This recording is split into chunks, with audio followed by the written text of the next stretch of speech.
তোমার স্বামী যে কত কষ্ট করে তুমি যদি দেখতা, জীবনে স্বামীর সাথে চোখও গরম করে তুমি তাকাইতা না।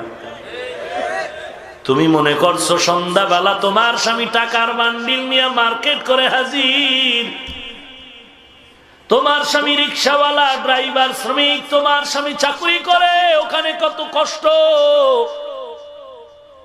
কত মাঝে মাঝে ঝগড়া করে, কত কিছু বকা বাদ্য শুনে। একমাত্র কারণটা কি মা? তুমি বুঝলা না, তোমার স্বামী তার জন্য এত কষ্ট করতো না। একটা মানুষ যদি একা একা চলার চিন্তা করে, কারো পাও ধরে চলা লাগে না, স্বাধীনভাবেই চলতে পারে কিছু টাকা জমা করে। কিন্তু তোমার স্বামী এত কষ্ট করে কেন? মানুষের গালি শুনে, কত গালি, কত ঝগড়া, কত সময় মারপিট হয়। শুধু একমাত্র কারণ, আমার এই কষ্টের কামাই রুজির থেকে